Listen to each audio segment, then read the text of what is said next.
नमस्कार साथियों, स्वागत है आपका भी एचयूबीए स्टडी चैनल में। तो हम लोगों ने सिद्ध साहित्य, नाथ साहित्य और आदिकाल की प्रवृत्तियाँ देख ली थी। अब है जैन साहित्य, ठीक है। तो जैन जो शब्द है वो जिन से बना है, ठीक है, जिसका अर्थ है विजय प्राप्त करने वाला, ठीक है। तो आइए देखते हैं।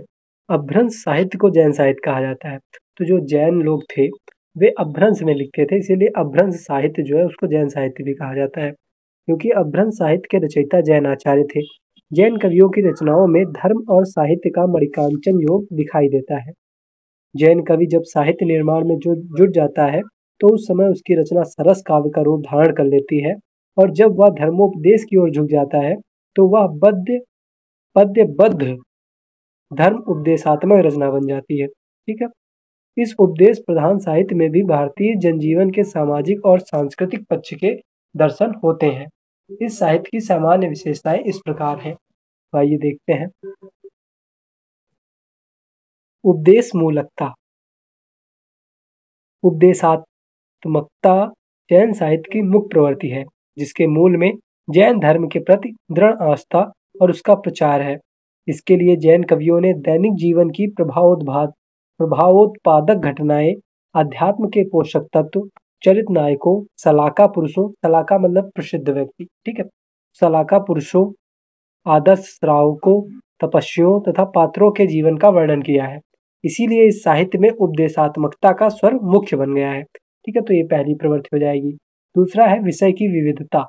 जैन साहित्य धार्मिक साहित्य होने के बावजूद सामाजिक, धार्मिक, ऐतिहासिक विषयों के साथ ही लोक आख्यान की कई कथाओं को अपनाता है। रामायण, महाभारत संबंधी कथाओं को भी जैन कवियों ने अत्यधिक दक्षता के साथ अपनाया है।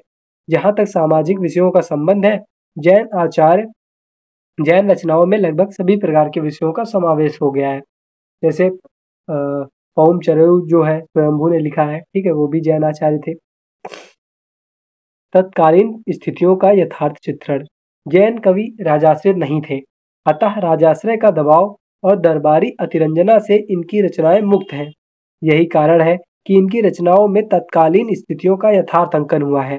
आदिकालीन आचार विचार, समाज, धर्म, राजनीति आदि की सही स्थितियों को जानने के लिए ये रचनाएं पर्याप्त रूप में सहायक सिद्ध होती हैं, ठीक है। अगला है कर्मकांड, रूढ़ियों तथा परंपराओं का विरोध।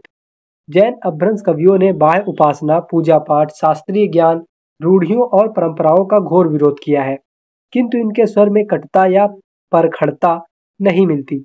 मंदिर, तीर्थ, शास्त्रीय ज्ञान, मूर्ति, वेश, जाति, वर्ण, मंत्र, तंत्र, योग आदि किसी भी संस्था को ये नहीं मानते। चारित्रिक अथवा मन की शुद्धता को ये हर व्यक्ति के लिए एक आवश्यक वस्तु मानते हैं। धन संपत्ति की क्षणिकता, विषय की निंदा, मानव देह की नश्वरता, संसार के संबंधों का मिथ्यापन आदि का वर्णन करते हुए इन कवियों ने शुद्ध आत्मा पर बल दिया है, ठीक है। तो ये हो जाएगा। अगला है आत्म अनुभूत पर विश्वास। आत्म अनुभव को जैन कवियों ने चरम प्राप्तव्य कहा है, और यह शरीर में रहता है। आत्मा को जानने के लिए शुभाशुभ कर्मों का क्षय करना आवश्यक है। आत्मा परमात्मा एक ही है। आत्मा को जान लेने के पश्चात कुछ जानने के लिए नहीं रहता। आत्मानंद ही सरसी भाव या सहजानंद है। अपने साधन पद की व्याख्या करने के लिए इन्होंने जहां तहां प्रेम भावना के द्योतक प्रिय प्रियतम की कल्पना का आश्रय लिया है।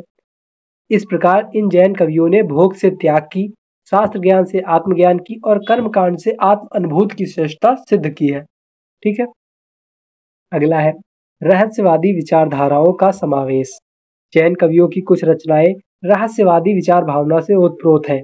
योगींद्र मुनि, राम सिंह, सूत्र भाचार्य, महानंदी महचय आदि इस कोटि के कवि हैं। इनको रहस्यवादी रचनाओं में बाह्य आचार, कर्मकांड, तीर्थ व्रत, मूर्ति का बहिष्कार, देह रूपी देवालय में ही ईश्वर की स्थिति बताना तथा अपने शरीर में स्थित परमात्मा की अनुभूति पाकर परम समाधि रूपी आनंद प्राप्त करना आदि इनकी साधना का मुख्य स्वर है, ठीक है। यह आनंद शरीर में स्थित परमात्मा जिन गुरु की कृपा से प्राप्त होता है। फिर अगला है काव्य रूपों में विविधता। काव्य रूपों के क्षेत्र में जैन साहित्य विविध रूपों से संपन्न है।